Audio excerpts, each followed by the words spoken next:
فاهمه ايه اللي حصل؟ ايه اللي حصل يعني؟ الاستاذه هي والاستاذه كل يوم يجي ياكلوا ويقولوا لي معيش فلوس نحاسب. ماشي ادي فلوسك على الجزمه. ما تمدش ايدك عليهم. يا استاذه بس واحده. لا مفيش حاجه يا استاذه. انا بس ايه؟ ازاي يعني الكلام ده؟ يا استاذ ده مكان اكل عيش احنا. لا انت مش عبيط عشان تمد ايدك عليهم. وهي ليه اللي خد فلوسك على الجزمه ما تكلمش تاني. ايه اللي يجيبها قاعده تاكل عندك طالما خلاص خلص. يا استاذه سيبينا لا مفيش لطش استاذه، انا بقول لك ايه؟ احترم نفسك. احترم نفسك بقول لك، فلوسك تاخدها على الجزمه. طب في ايه طيب؟ انا بقول لك اهو.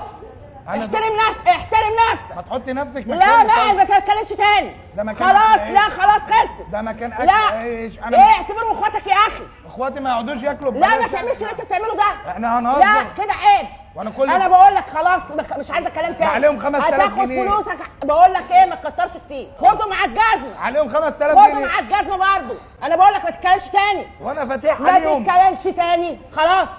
في ايه يا استاذ؟ انا بقول لك خلاص. خلصت ايه يعني انت كده؟ هتدفعي لهم؟ ايوه ادفعهم بس ما تعملش معاهم كده. ليه؟ ايه يعني؟ انت ما عندكش اخوات ولا ايه؟ ليه ما اعملش معاهم كده عيب. انا بقول لك اهو ما تتكلمش خالص. تاخد فلوسك على الجزمه. لو كلمتهم تاني ولا بصيت لهم انا هوريك انا اعمل فيك ايه. انت تدفعي لهم فلوس وانت مش عارفاهم عادي كده؟ عادي. هم بيمثلوا على فكره واحنا بنعمل تجربه اجتماعيه. بصي اساتذه. ميرسي ذوقك خالص والله العظيم. انا اسف انا اسف. هو ده مقلب. بنعمل تجربه اجتماعيه وانا متشكر لانسانيه ذوق حضرتك.